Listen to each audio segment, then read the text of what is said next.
Fremont, Fremont, single E. Oh, okay. And here I live in Milford. Milford. I've heard of both of those places. It should be, we live in Cheapford over here. Yeah, not Fruit, Cheapmont, that's it. Cheapmont, okay. Not free, but cheap. Well, Fremont, I think every state in the union has a Fremont because that's the fact that John Fremont got around. It's like Salem or something. Pardon? Salem, Springfield. Well, Middle- Salem and Middletown. Springfield are popular on the East Coast, but not. Not on the west. But I think John Fremont cashed in his chips place in California. There's a Fremont, Ohio, up near Toledo. My grandparents lived near Clyde. Slightly west. It's Yeah, my grandparents over lived there for a little on 90, I while, think. up along the river, I think. So. There's Albany. we passed through a Niagara, Ohio, and it's got a little tiny waterfall in it. Yeah. Oh, really? Yeah. Because Well, Fremont was specifically named after John Fremont. John Fremont. So he traveled around a lot, huh? Yeah, he got around a lot, let me put it that way. Okay, so it's probably time to get started. Leroy's probably champing at the bit. I'm happy. Here's the meeting announcement, which everyone gets, the club calendar and meetup.com, which just shows you the current That schedule. doesn't show as much stuff wrapped on it as the real thing. Yeah. Well, that's, My name's That's- Mike, by the way. Mike, I'm Gail. Gail, that's my significant other. You haven't been here. I thought I for saw her previous on a visits. picture on the drive, standing on the driveway before. You know, Oh, show okay. Yeah. it. So Gail. Scale. Yeah, the mysterious driveway person, right? That's Mysterious her. driveway person. Here's a link to the meeting link, a link to the meeting announcement, and a link to the meeting video. Leroy publishes a video if you ever feel like you're lonesome out in California. Well, Flashback. I look Can at barely it. stand it when you're here, I know. Okay. No, that's not true.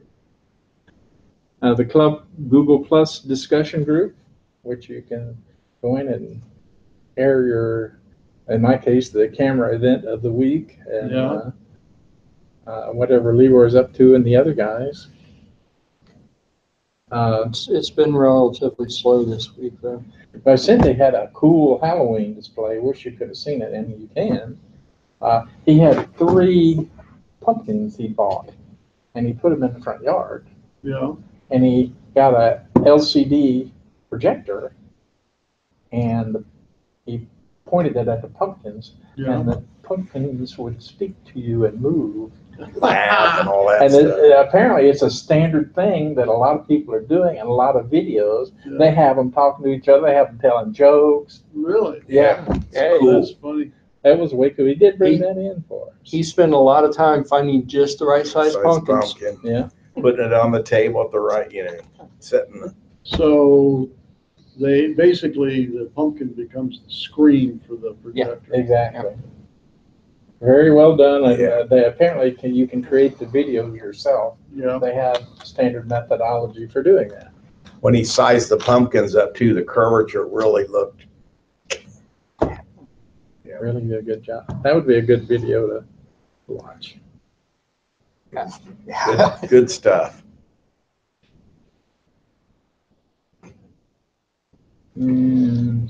Okay. Oh, and Leroy's found a new cheap phone for us, cheapos, the $100 phone, fingerprint, LTE, It's LTE. top of the line cheap phone. Yeah, really nice. It's a $100 Motorola. So did you write this up on Google or? I have a link to I it in believe the he did. meeting minutes, if you would have read your meeting minutes.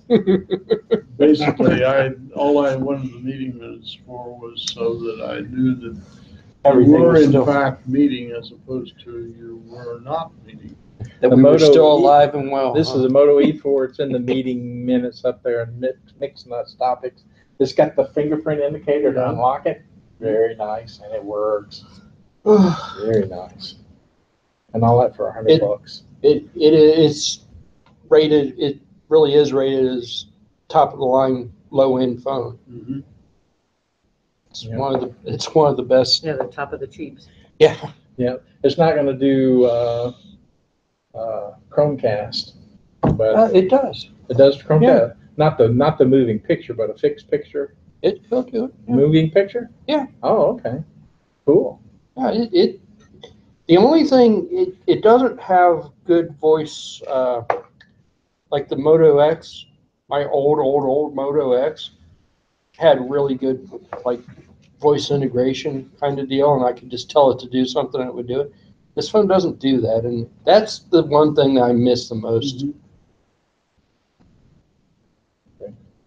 Been very nice for me. Somebody may be looking for the, It's probably, oh, I don't know. For what? Who knows? Looking for, looking for a meeting. Maybe not. you don't think those are prospective? Members here. Well, I thought she had a key in her hand and she was talking to some newcomers. We had a few newcomers the last 2 or 3 times. Yeah, we've had a few new ones pop up in the last Don couple Corbett. weeks. The Raspberry Pi drew some attention. Yeah. For whatever reason. And Leroy was doing some of those. And Did somebody do a presentation on Raspberry Pis? Oh, you did? Programming it with the Arduino IDE. Okay. Very, very nice and easy and simple. So you didn't just do a down on the metal C programming and Raspbian? No, Okay. Is that what you're doing next week?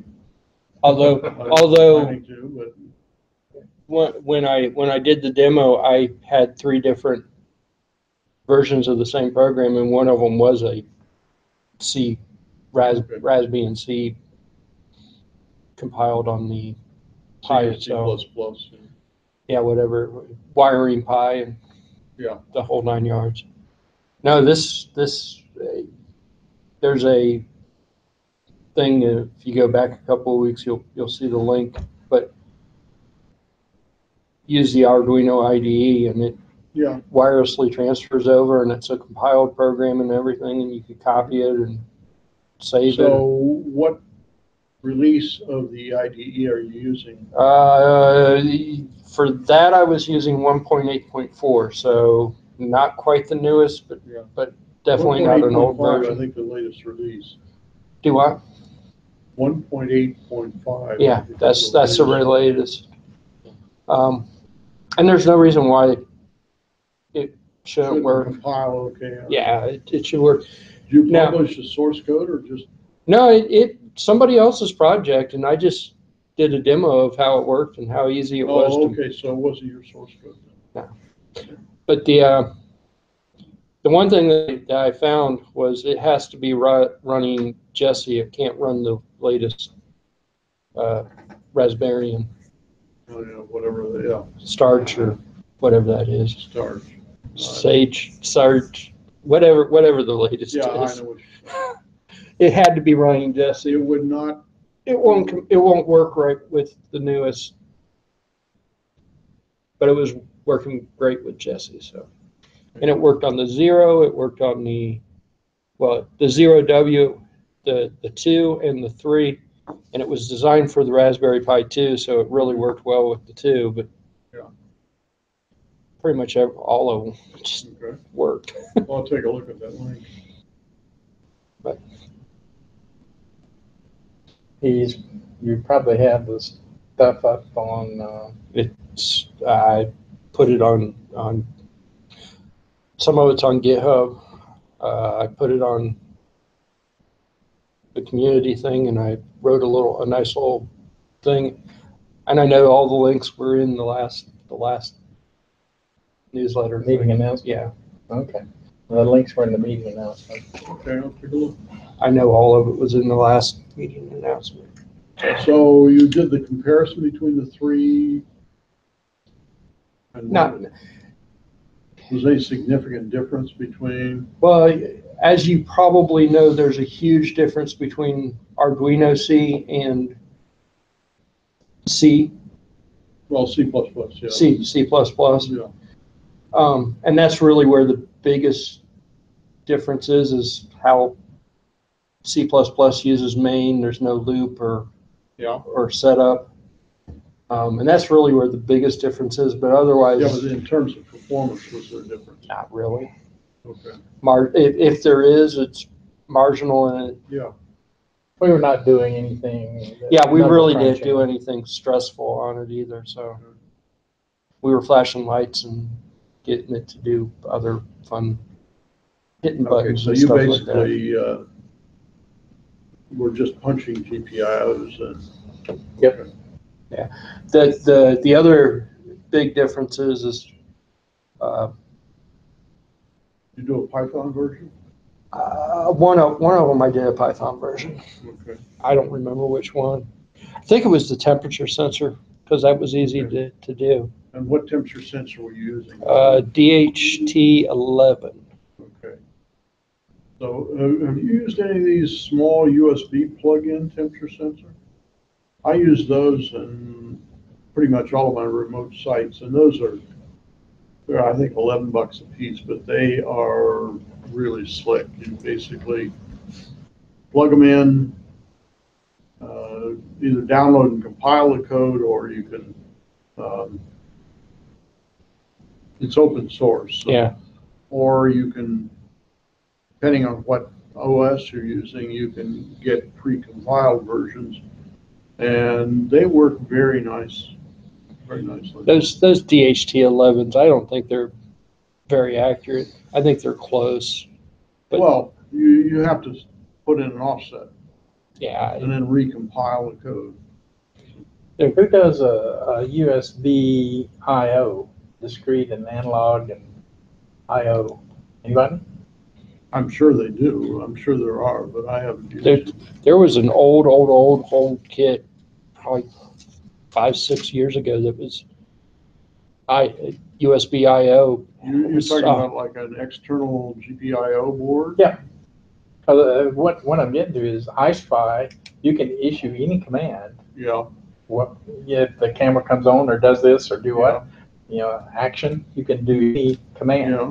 So I could turn stuff on, turn stuff off, and all Yeah. kinds of stuff. X10 would be X10 box. You could use an Arduino for that. Yeah, but you need I/O. Well, The X10 you don't have to wire anything, just Yeah. plug it in. Or Wi-Fi. If you had Wi-Fi, if you get the Wi-Fi I/O that you plug into the Wi-Fi, that you can issue DOS commands to. If you can DOS Yeah. command and get to some Wi-Fi device, talk to some Wi-Fi, that'd be perfect. Yeah, I'm surprised somebody's not making a lot of that. I'm sure they are. It's just a question of finding them.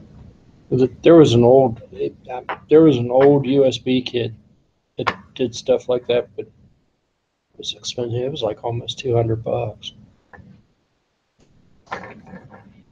Well, writing code to talk to a USB, writing base level code down on the metal code, talk to USB is a major undertaking. I've done it once or twice, and I got to tell you, It's probably a lot of licensing fees and other stuff in there. the licensing fee in my case wasn't a stumbling block. It's just a matter of, it's a lot of stuff to do. Whereas if you have somebody's written all those drivers and so forth, so basically you're writing a driver from Yeah. scratch. I think that's what this kit was meant for, was, to teach you how to learn to write a driver, Yes. which did not look like a fun Back thing to in the me. 80s, took a whack at writing some Unix drivers long before Linux was even available. That was a tedious process, to say the least.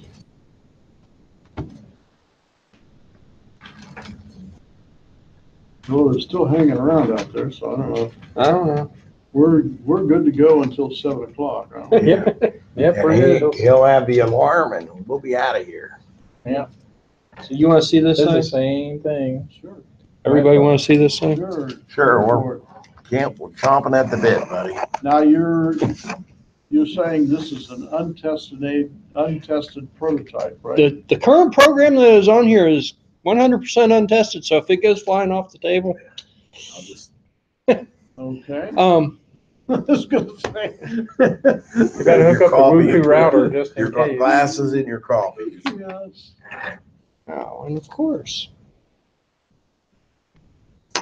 Are the batteries working? did my batteries kill themselves? These stupid little connectors. Well, you're talking about the batteries that are sitting over there on the table next to you? No, I've got another set in here. There it goes. Oh, yeah. The see lights are lights Oh, I going on. see The lights are something on the going on. screen. Lights are still lit, that's a good sign. Yeah, the screen's lit up also. I can't read what it says, but. All right, so let's restart Okay, this let me thing. move some of the paraphernalia out of the way.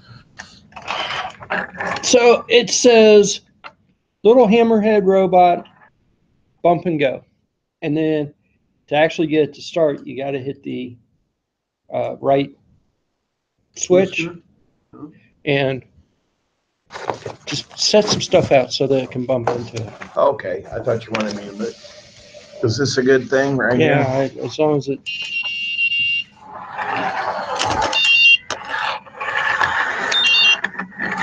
Oh, Technical.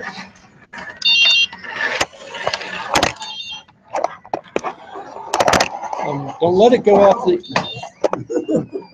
Glad you told me that. Should have got, would you point it this way? Was that what Orange can? It's sort of working. It's sort of doing what it's supposed to. Yeah, it is actually. It looks Try it like it's. It's fixated. It's just as well that those tires slip a little bit. Yeah, exactly. so they don't. It looks like one of the motors is actually moving a little faster than the other motor. What? Because it should have. Starting. It should have gone more straight, and it's turning. So, Sort of kind of working. it's almost working. Okay. But using the onboard beeper speaker thing. I did do that. Where is the speaker? And There's a little buzzer. I can hear it beep. oh, it's on that board? It's on that board. That's the purpose of the board, to have most of your stuff. It's already there. Yeah. The motor drives are on the board. Yeah. The idea was for a level 1, level 2, somebody who doesn't really know anything, Yeah. where it would be simple, just plug it in, run some code, and make it do something. You don't mean compile code. You mean pre-compiled code, bang, go. Or yeah, our demo code on the Arduino or whatever. I mean, you got to learn this stuff from somewhere, right? It probably is. I think he's looking at the training market, and there'll probably be some pre-packaged stuff. And then you do a variation, like you do blinking light, and you change Oh, the yeah, blink right. rate and blah, blah, blah. And So- you do the same thing with this. And the IO's already there, Yeah. which makes sense. So you got the fully loaded, ready to tinker Well, thing. as you can notice, though, we added the switches, we added the servo, we've added the ultrasonic, which the ultrasonic has its own little pin header, and the servo has its own little pin header, but Yeah. the switches don't. So you've got to plug the switches in somewhere. So now you're adding more wire. So if the idea was to keep it simple with few or no wires, we've just complicated the thing. Now, these motors are brushless DC or they're brushed DC? They're brushed. Brushed, yeah. Brushed DC? Yeah, they're They got a, what are they? Not a slip ring. They got commutator. yeah, they're just a little cheap. Because, So they're brushless. reversible then? Yes. Yeah. Just reverse polarity. The other thing I don't Yeah, particularly. you like three-phase DC motors, which seems like a No, contradiction. three-phase AC motors. Well, three-phase, they call them, now they use three-phase motors, but they're driving it like they're DC. Well, That's what they call that's them. how the Tesla works. Huh? The Tesla has batteries, obviously, has a three-phase variable frequency inverter, and that drives directly the motor units that go on the wheels. And the way you control the speed is by changing the frequency. Yep, but they're basically DC. They're permanent magnet motors. Just about have to be, but yeah. But they're three-phase AC motors. They are. Okay. They are. Three-phase AC. Well, AC motors imply. Well, okay, I guess you could do that. They're three-phase AC motors. But if you say AC motor, then when you start varying the speed, then you start getting issues. AC motor would kind of imply they're induction motors, but they're not induction motors, are they? They are induction motors? Well, that Keep in mind, stinks. every term I have 4 or 5 Tesla employees as students, so I probably know a few things that I'm not supposed to be sharing. You're in the inner circle sometimes. Well, I know is stuff that I'm not the supposed to rotor a know. permanent magnet or a coil?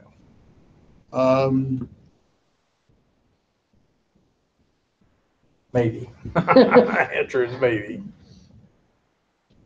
I mean, they're producing these cars, so it can't be much of a secret there. No, as a matter of fact, most of my students are from the drive units. They don't call them motors, they call them drives. Drive units, and actually, a couple of my students, as I understand it, are now going to the place in Sparks, which is strictly a battery plant. And that's where they're going to produce not only the batteries for, they are producing the batteries for the cars, and they're going to produce these batteries for home energy storage that they're coupling with the solar business that they purchased. I was watching the crawler on the TV at McDonald's yesterday, and Tesla, I guess, a pickup truck. Talking about making a Yeah, they're pickup truck. trying to make the public is trying to convince them to make a pickup truck. They really want a pickup truck. This one's just, it should just kind of dance. Watch. I'll be the hockey goalie. Oh, it's dancing. Doing the cha-cha-cha.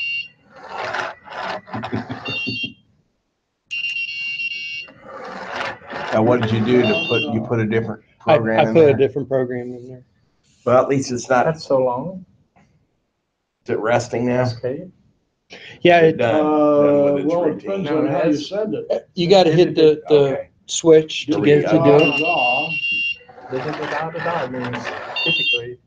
You gotta hit that Oh, that switch to. Well, that was supposed to be What- charge, the music charge, and then just the end is nothing. It's just a couple of notes. I wasn't trying to make it. What you need to do is do the Flight of the Valkyries or some other Wagner. I really wasn't trying. It's the other switch, does it? You're right, that's right. It's, But it's also, VA.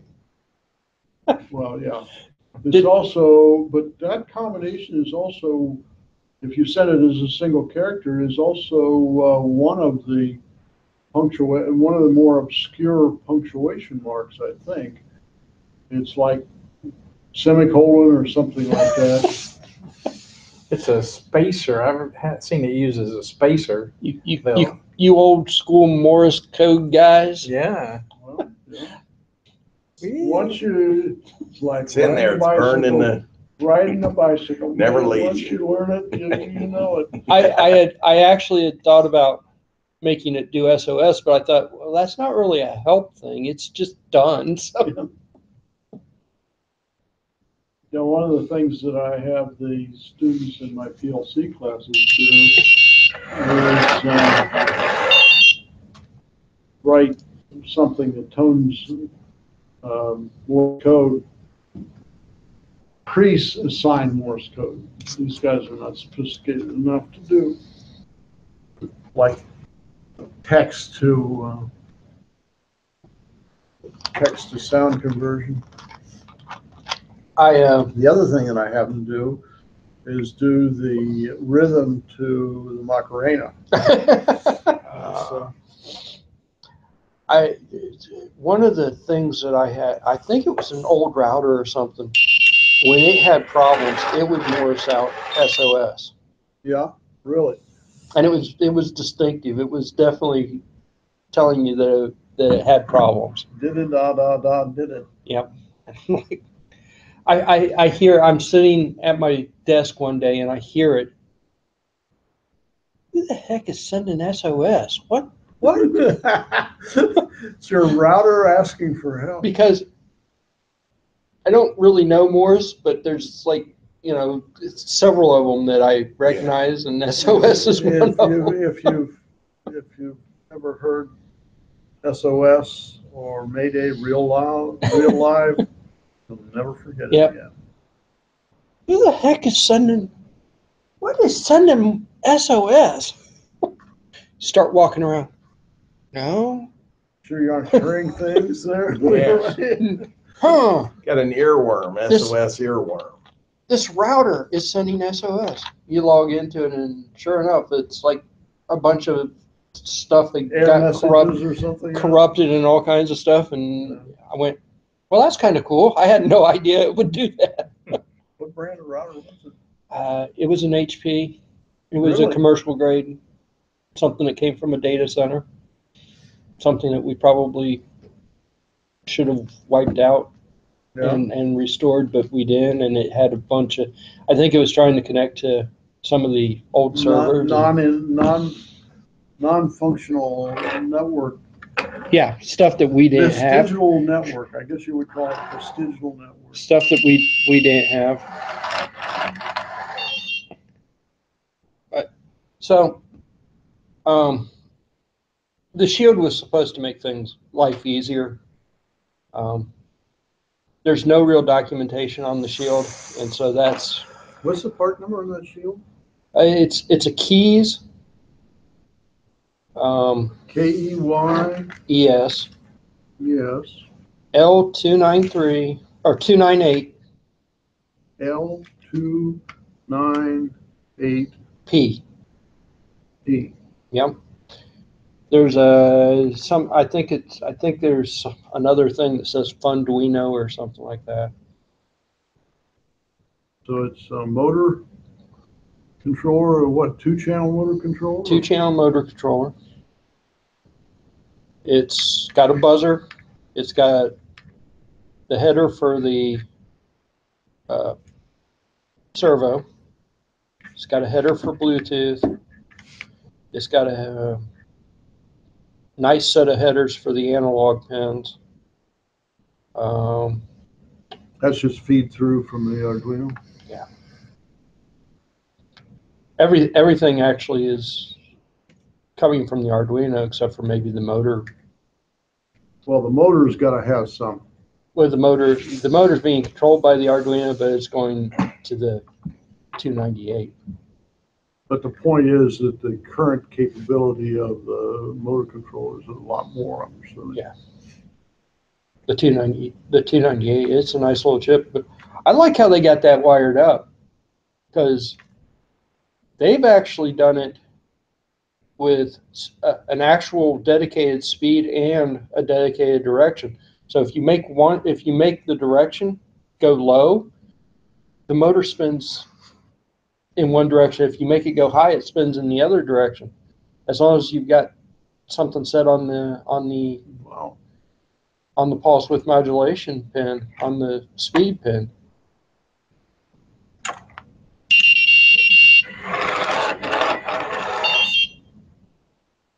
But it sounded more complete there.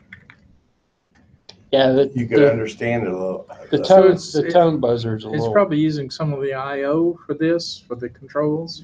There's 4 pin. It uses 4 pins for the What's it doing, I2C the motor. for everything? No, No? no, For the motor for Bluetooth? no. Bluetooth is serial. Serial. So serial, you got to go through a port or something? If the Bluetooth's coming into, wired into what on the Arduino? Pin 1 and pin 0. Oh, the regular input. So it's Okay. ready to transmit and receive. Yeah, Yes. there's no documentation for this board, so it's So was it's all- strictly trial and error, so to it speak. was all pretty much trial and error, and we've got it figured out. The buzzer is on pin 4. The How much does this thing cost? that board. Ray finally found some for like $4 a board, but anywhere you find them, they're at least $8. His contact in China finally came through with some for. So you can get these on eBay or You can find them on eBay, but not for that price? you're paying a premium. We've only ever found them for like $8-9. Fundumoto. Fundumoto.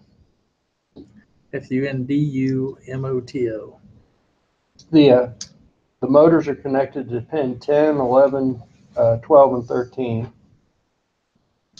Those are the switches are mine, so they don't count.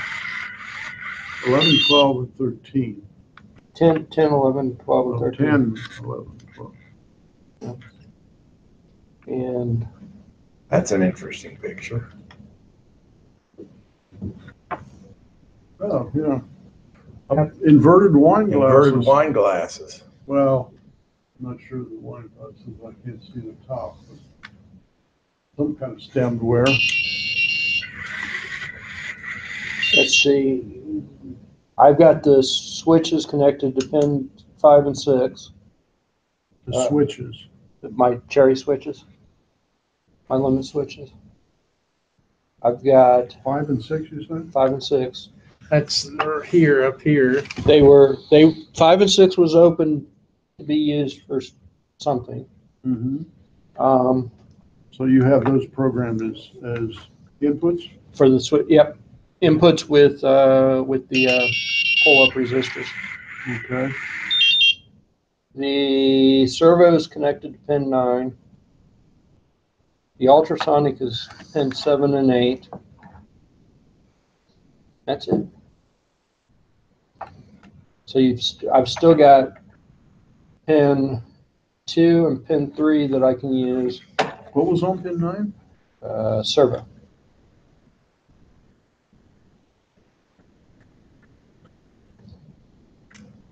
So 2 and 3 are still available. 2 and 3 are still available. 2, And 3, then 2, 3, and 4 are still available. 4 is the buzzer. 4 is the buzzer. Okay. You miss it. Yeah. And then you've got all the analog pins, A0 to A5, Mm-hmm. but we've limited ourselves to A0 through A3 because we wanted to use I2C, which is 4 So and what 5. are you using the analog pins for? Nothing right now. We're using the I2C pins for the display.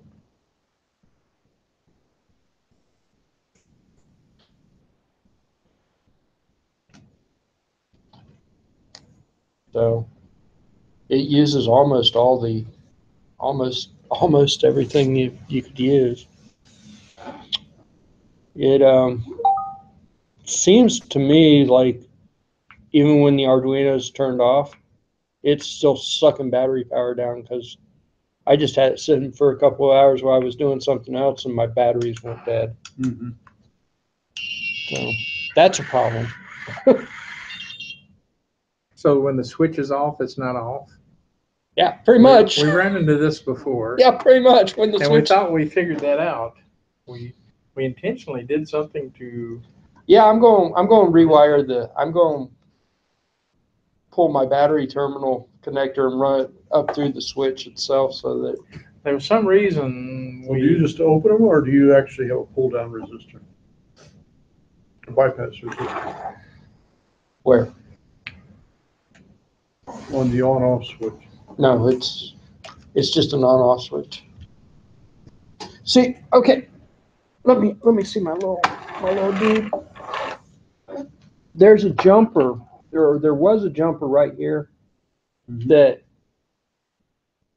took this power that is going to the motor and supplied that power to the Arduino board. Well, I figured since that's just a jumper, I'd wire that to the switch and I could kill the power. But what I didn't realize is the motor driver's still getting power, even if the switch is turned off. Even if the Arduino is not getting power. I think if you change it, you'll have a different form of malfunction. Likely. Turn both on at the same time. I bet you have a different modus operandi. Well, that switch it's a 2-position switch, so I could actually wire it so that the first position kicks on the motor driver and then the second position kicks on the. So it's Arduino. actually a 3-position. It's off. Yeah, 3-position. On. But yeah, I was kind of, oh crap, because I think right now it's sucking power down and it's not doing anything.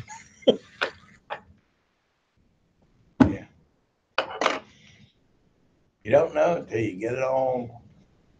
You need to include this in your curriculum, and Ray can supply you these at a nominal fee.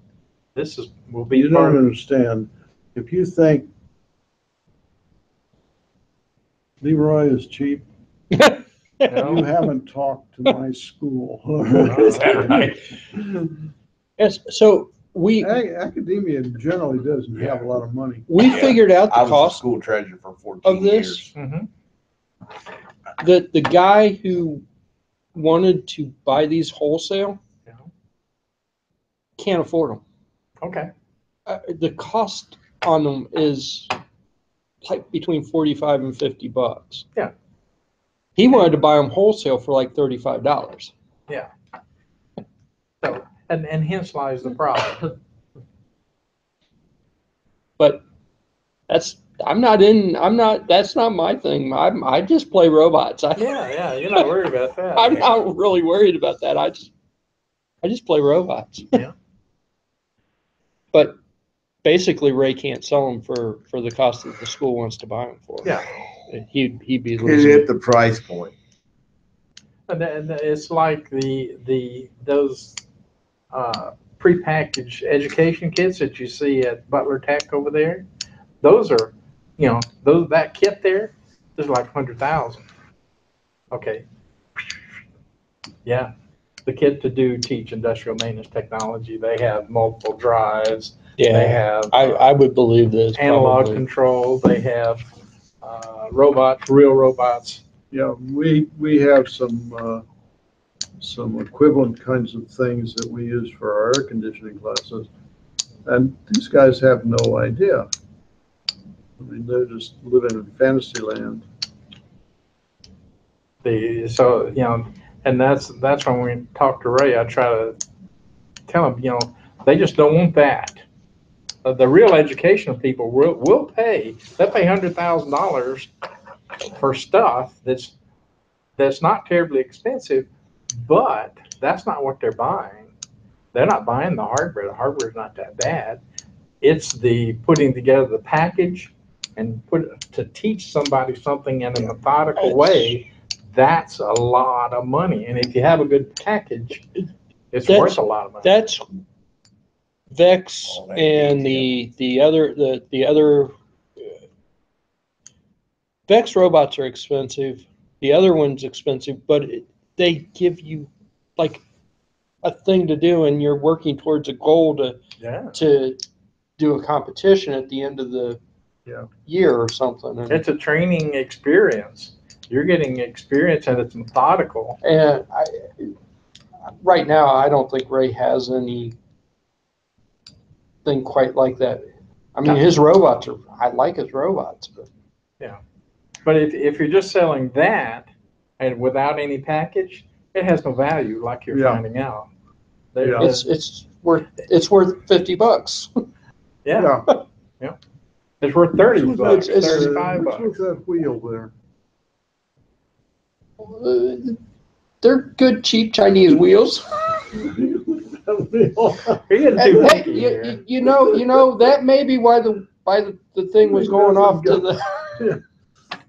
That wheel, I think, is. Yeah, well, that's probably why it was. Now, do you get the tire on the rim? Yeah. Because the problem here is the tire has not been put on the rim properly. Yes.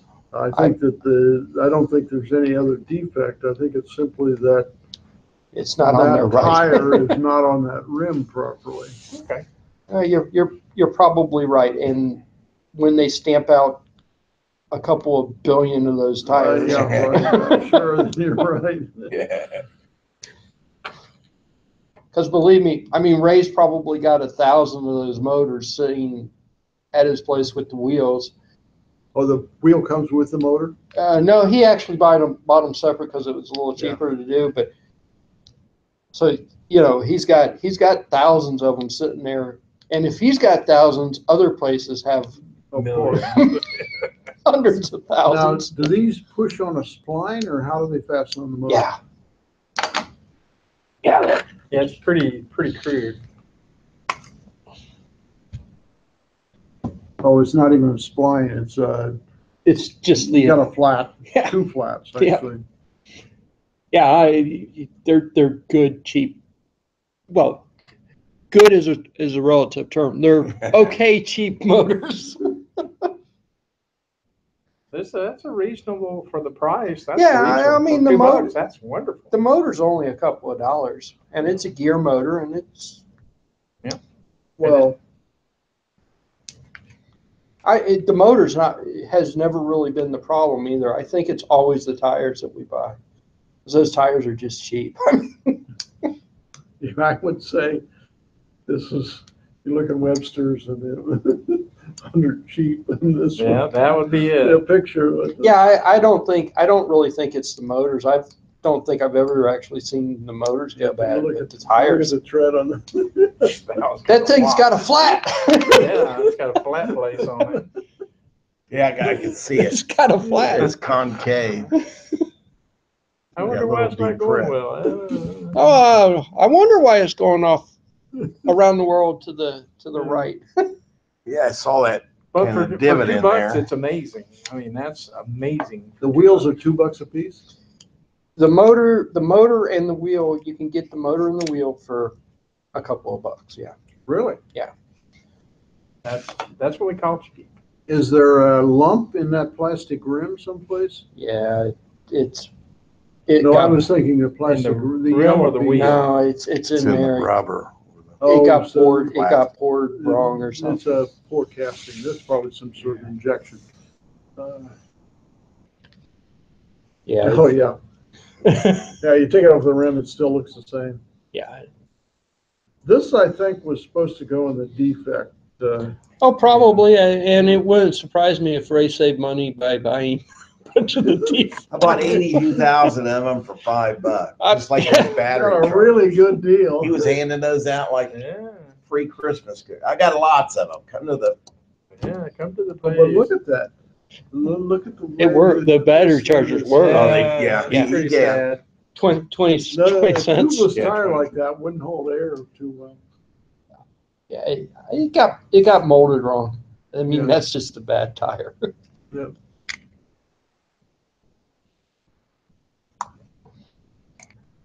So you're saying that the combination of the motor and the tire is like $2, $2.25, something like that. I mean, Yeah. they're cheap, Yeah, and you got to make those in a huge oh, volume. they have to make 1 billion of these Yeah. things. I mean, And you know they're just sitting there going, "Yep, it's a tire. Yep, it's a tire." Yep. That's probably popping them off a machine about Oh, there you go. 10, 15 a minute. Just like they inspect them. Now they do QC on the end and see what their failure rate is. Well, they do a I, HUL table where they do 1 in 10,000. yeah, you know, Yeah, that one it's good should have sample failed. that one should have. God, turn that one back into plastic and try again. The gear motors themselves, we have found that they run at different speeds. Yeah. So even the gears aren't molded real well. But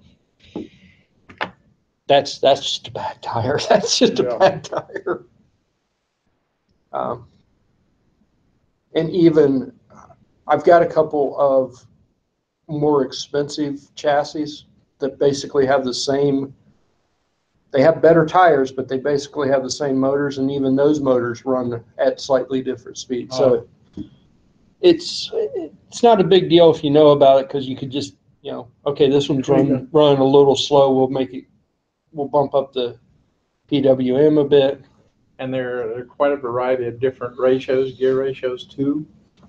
So if, not only variations in the I would imagine that there's very little quality control coming from China on those things. We'll run these gear ratios right along with these gear ratios, and whatever you get, you get.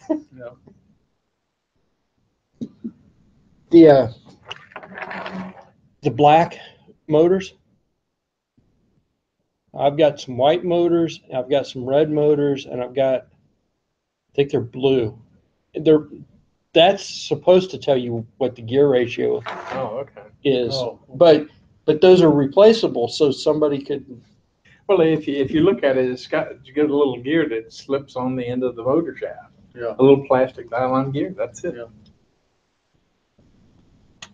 And for what they do, they're great. Yeah, they're not bad. They're not bad motors. They do have a tendency to run at slightly different speeds. Well, if you want to control the speed, the only way to do it was use a stepper motor, so you can actually digitally program them to go at a certain speed. That's going to jack up the price substantially. I think definitely in this particular case, the fail point at this point is the wheels. Yeah. What else would you like me? He designed this thing so that it could take different battery types, and I'm using those 18650s. I'm using 2 of those, which just fit in there just nicely. And that's our influence, because we like those 18. I like those 18650s, and they're becoming a standard. He redesigned his original design, had this in the bottom, and this is the battery holder. So if you have a smaller set of batteries, 18650 flashlight. The battery, same battery he's using. well, Now it's becoming more of a standard. if you had a smaller battery, you could move that up and down. Oh, okay, it's got to stop in there. And there's even a stop down here, so even if it doesn't quite fit, You can add an additional stop. there's a extra little spot. And I mean, I like that. I think that's probably something he ought to put in some of his other designs, because I like the 18650s. I think he's adhered to them. Yeah.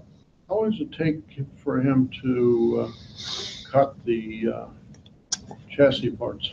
That one took 12 minutes to cut. Here he is. There's the man. We can ask him the question. How long does it You're take so late. So late? what did we decide? 12 minutes, 15 minutes to cut it? Oh, yeah. It's about 12 minutes. 12 minutes. Less. Here it was. So And what's the shop rate on the laser per minute? Oh, I always tell my customers you're trying to hit $1 a minute, but sometimes if you're doing mass production, each project is not a custom item, so you can at a production rate where I'm doing 100 of these. I might be just trying to attain 50 cents a minute because it's dumb work.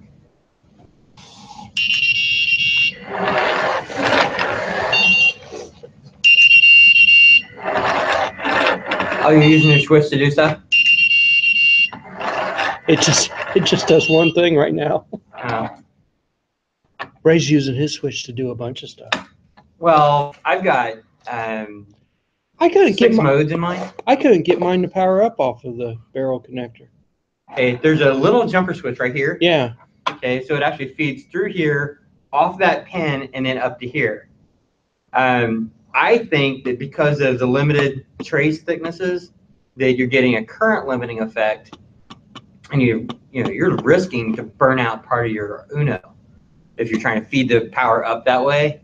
So I put a 3 of the 18650s on here, which gets you about 10.1 volts, is it? Yeah, something like that, 11.1, 10.1, 11.1. Okay, 11.1 volts.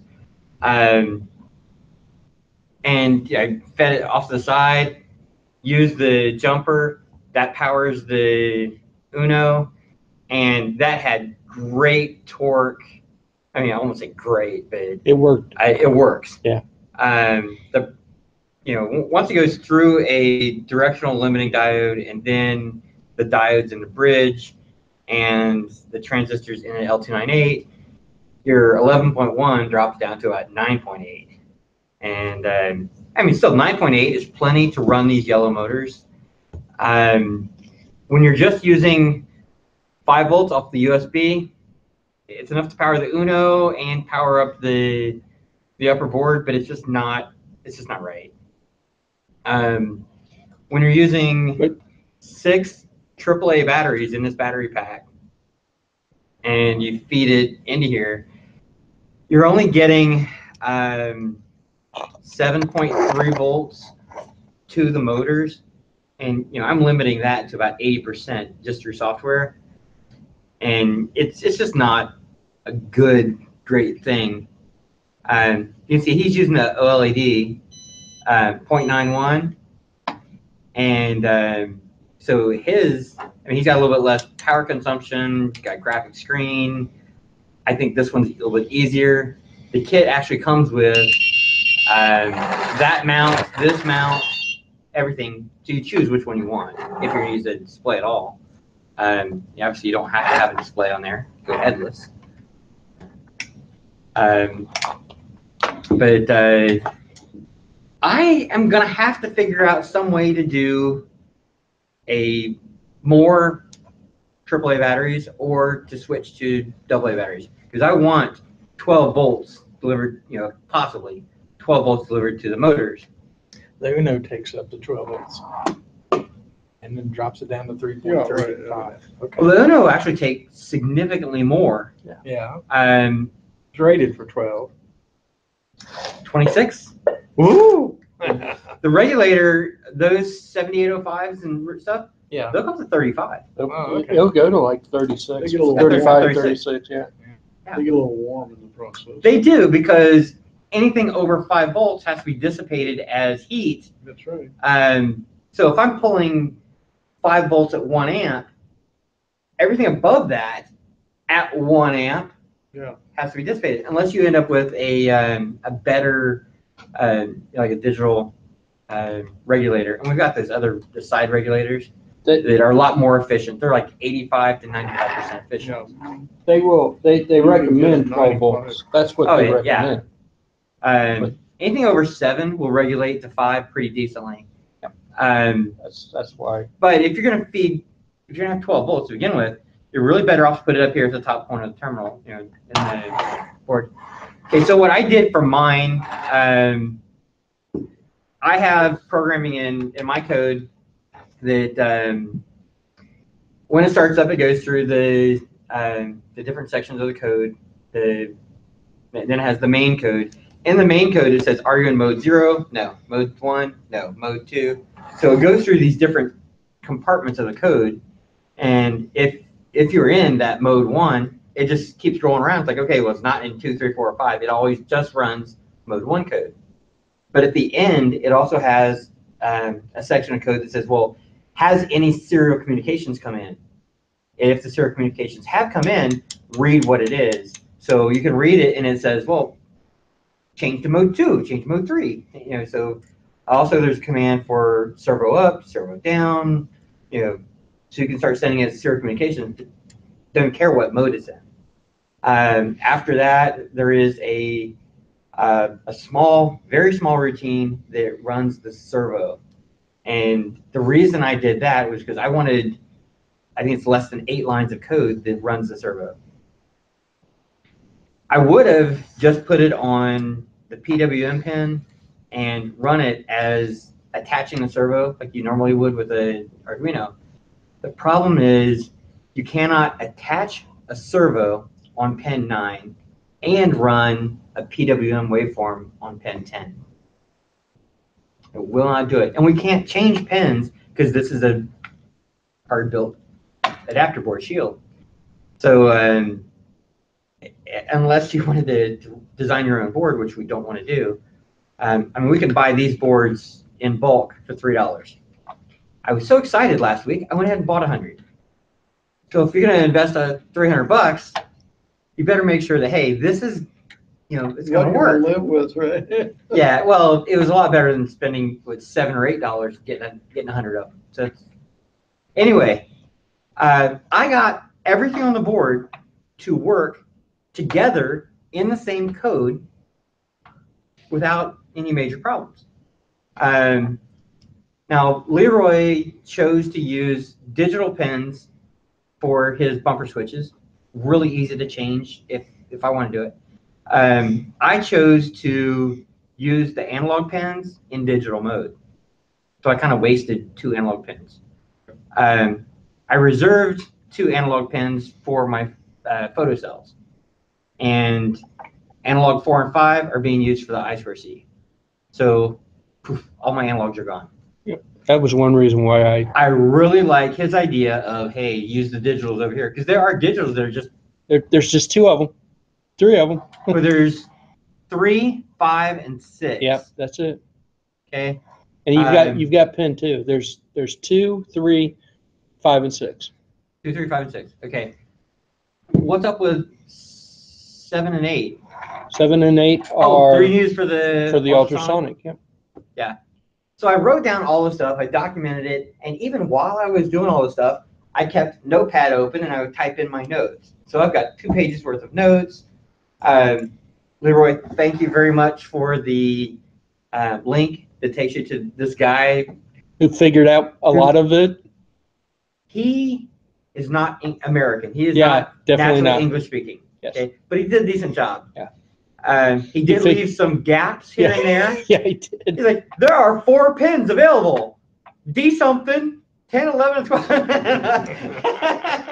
It was hilarious. He did a decent job, though. I mean, that's what I used to figure out most of this. He says, there's 7 pins available for this.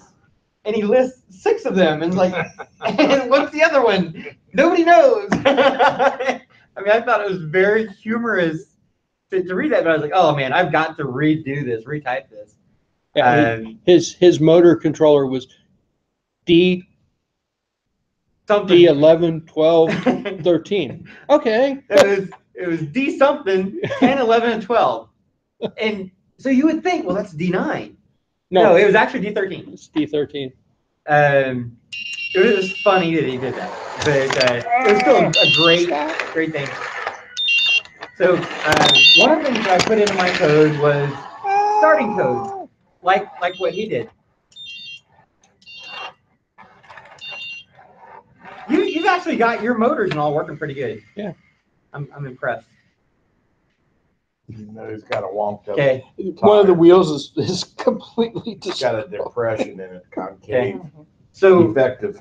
what I did to start It's mine off. was you had to push both whiskers for 3 seconds.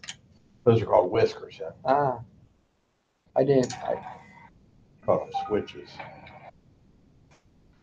Okay, and my batteries are a little dead. Are you running? What are you running? How many volts? I actually have them down to. So Yeah. now it's supposed to be running. My battery's just dead. Your batteries are dying.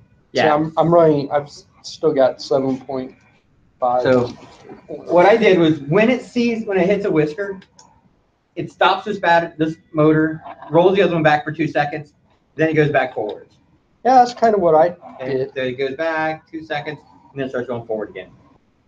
So that way it just comes out, spins a little bit, and goes another direction. So it gives you roughly a 90-degree. No, it's timing based, It's and it's also because of the timing and the voltage in the battery. That's where motor speed really starts taking an effect. yeah. If So, your batteries aren't any good, your motor's going to run at a different Right. speed. It doesn't Um, matter what you tell it to do. How'd you do on these up here? Your lights. What do you mean? Your lights work, right? Yeah. Okay. So like here, I'm in the wrong mode.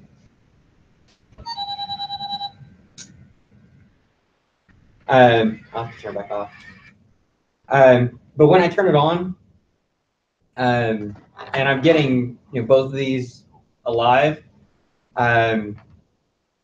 it was that this was high. When this was clicked, that one was green. When this one was clicked, this one went red. They were flip-flop backwards. And I had to change the high and low. So the left is actually opposite of the right wheel. Okay. And that's according to the lights. It doesn't have anything to do with the direction of the motors. Flip your pens around. It doesn't have anything to do with the direction of the motors. Okay.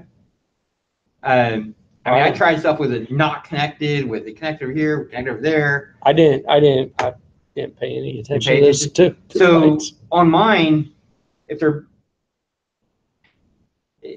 like the right side is green when it's active, and the other side is red when it's active, and it's backwards. Right. I don't like that, so I changed it. I want to be green in normal state. What about using I2C to expand the I/O as an I/O extender? I was trying to make this as simple as possible. Yeah, absolutely, you could do that. Okay. The original idea of this robot was to be a level 1. It outgrew that.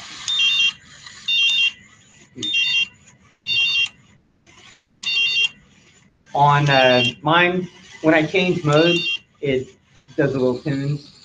And his, I guess every time you do something, he puts in tunes. Yeah. You see how both running forward, one's more orange, the other one's more green. Well, that's because the orange one is the pulse width modulation, and the green one is the direction. I think so. I don't think so. I think so. They're supposed to be mirror images, that side and this side. So, I think the one's the pulse width modulation. Sure, somebody didn't just wire the multicolored LED in backwards. Oh, probably. so the inside ones are green, the outside ones are orange.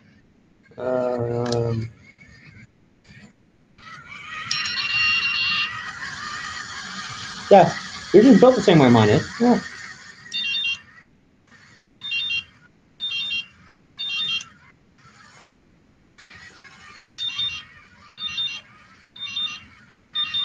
Okay. Yellow. So the multicolored LEDs are on the shield? It's not multicolored. It's actually one green one and one orange one. Side by side? Yeah, but one LED is pointed this direction, the other LED is pointed the other direction. As far as current goes. So, yeah, I think one of them is indicating direction. The green one is indicating direction, and the orange one is the pulse width modulation. That's what I think. Okay. That's what I think. If the green one is direction, the orange one is Pulse PWM. width. Yeah. But it was acting differently. It was, Well- the forward was high on motor 2 and the forward was low on motor 1. Well, yeah, That's- that's all you have to do is flip the wires. Well, I flipped the logic. I didn't flip wires where. Right here. So if this one was moving backwards when it was high, you just No. flip the 2 wires around. Easy. Even if in logic I told them both to go high, I want to see both green lights, Right. but it doesn't do that. This one has to be low and this one has to be high in order for them to both show green lights. Okay. And I was like, what the hell? Anyway, that's what happened. Okay. I've been making little changes as I've been going.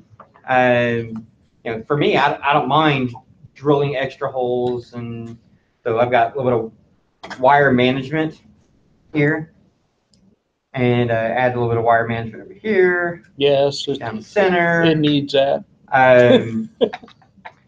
So all that stuff is designed into the version 0.5. 5, yeah. Yeah. I'm trying to keep my version numbers below 1 until we actually do a release. So I did all this stuff. I was feeling really good.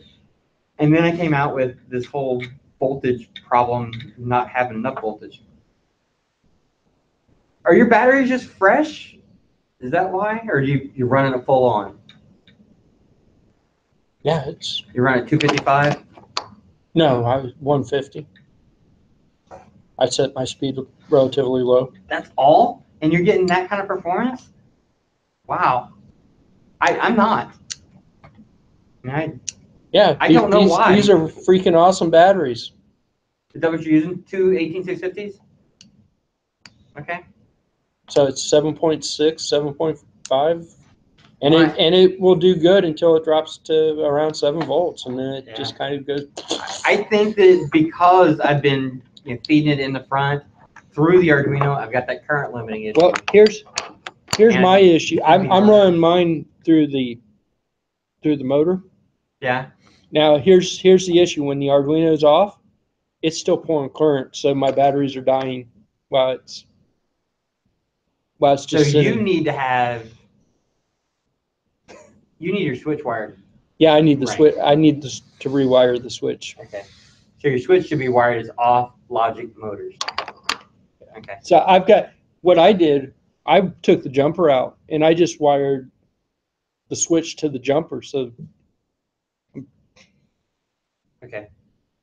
I'm trying to make this stuff as easy as possible, as simple as possible, minimizing the number of wires. Hey, this wire goes from the motor through this hole, click there. believe From it there to or the hole, click there. believe it or not, I don't have to pull my battery. I don't have to pull the case clear out. I don't have to disconnect anything. I've got just enough wire on there to pull it out and replace the batteries and shove it back in there. Awesome. Yeah, so I don't have to disconnect anything. With more changes, wire management holes, I went ahead and I added some more structure to the front. Doesn't cost any more in the plastic. And we've been making little changes here and there. I think last week more of our changes were like just making sure that it was level. That's a whole fun new thing to me, because in order to make this robot stay level with the motor positioning stuff, this bottom plate actually is curved. So it gets warped on that one as well. So that bottom piece is not straight. Yours is that one right there is a newer version. Yeah, it has a little bit of curve to it, and the bottom it raises about almost 6 millimeters, and there's a spacer. What version is yours? This is a 4. Is it 4? Yeah, Yeah. that's what that The one version 5 changes are all made. I just haven't bothered to build one because I don't need to. So that piece is flexible enough, or do you actually try to form it into a curve? That bottom piece actually has like 5 slices right there Yeah. that makes it even more flexible. Doesn't really cost anything on structural integrity. but that plastic can be almost folded 60 degrees without splintering, shattering, or anything. It's some awesome plastic. What's the minimum? Nothing like What's the acrylic. minimum radius? Do you know offhand? For bending, Yeah. it depends on what temperature the plastic is. You could probably bend it over 140 degrees with it without it shattering, depending on the temperature. And I'm not talking about raising it to 200 degrees. I'm talking about room temperature. It's pretty awesome stuff. So the purpose of those slots, there's 4 on this one, Yeah. is to make that more flexible, make the tongue of that. To make it a Yeah, little just make easier it to bend. easier to bend, and people won't be scared to And say, then, hey, this is where the bend is supposed to happen.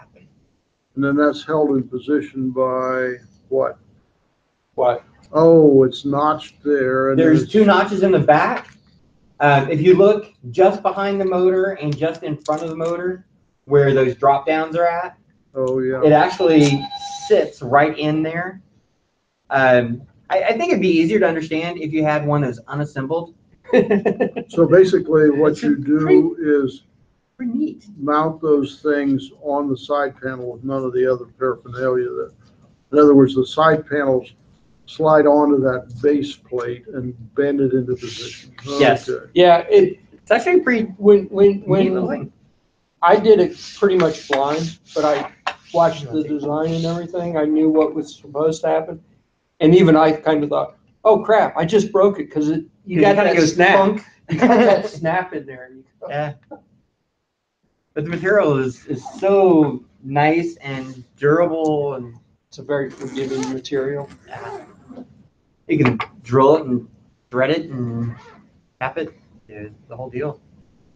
And if you But the very don't have a first drill, you can use a soldering iron to melt a hole right through it. the very first time I did it, I was like, oh, that's a healthy snap. You know it's done when you hear that healthy snap. What are the purpose of the 4 little holes in each of these corners? That is We have photocells.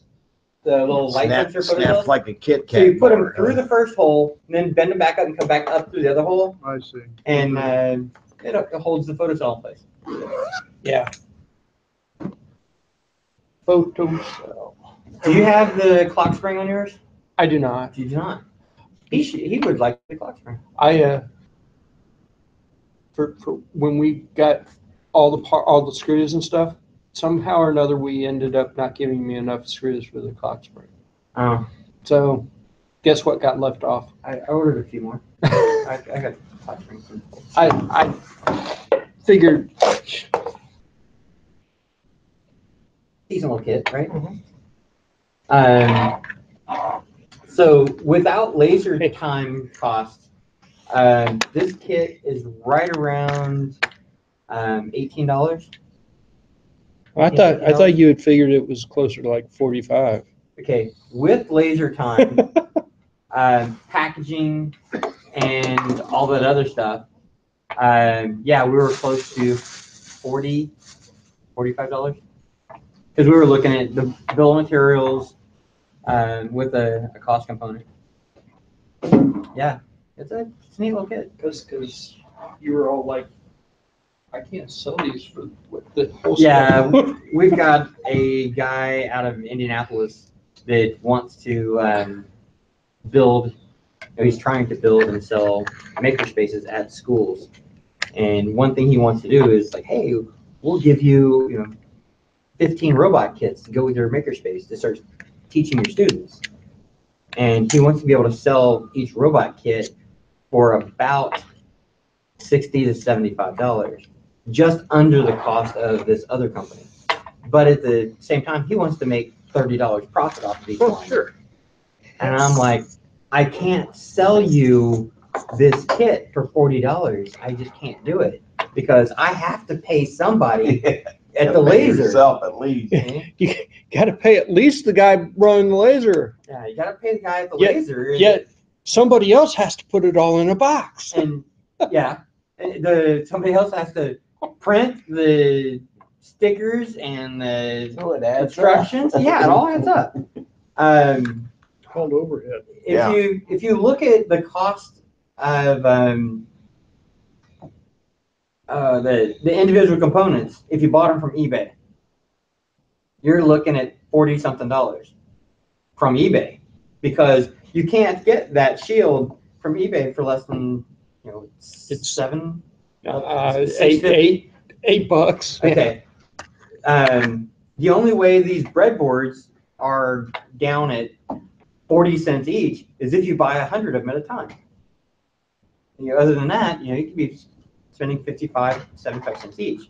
And that's for this itty bitty little breadboard. How many do you buy to get the discount? I buy 50 or 100 at a time. Okay. So He buys thousands. I do like thousands. When you look at these, the standoffs, because it uses 2 standoffs, 45mm standoffs, and screws. So this is the fewest number of standoffs we've ever had in a kit. I mean, putting this thing together is pretty easy. There's 6 screws on it. That's it. I mean, to hold the frame together.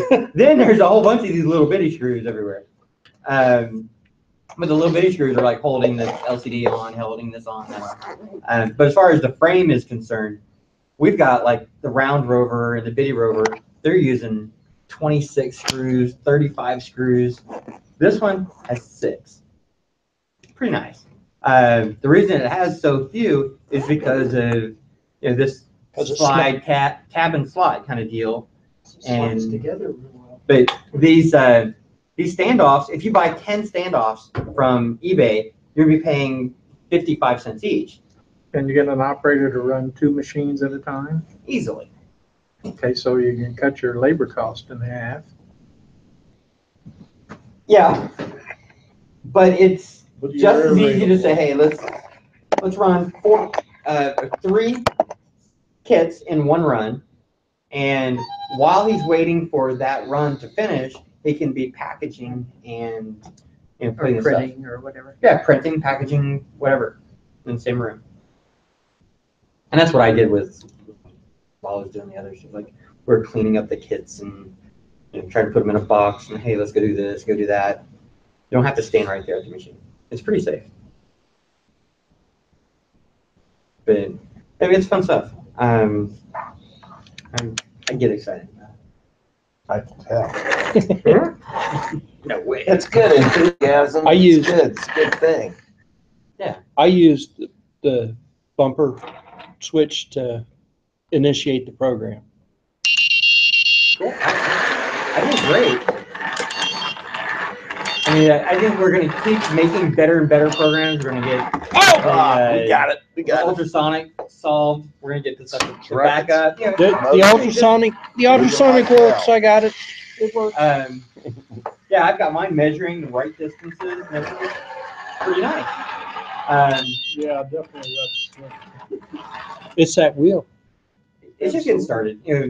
Us learning how You can hear it humming. to get this working and stuff.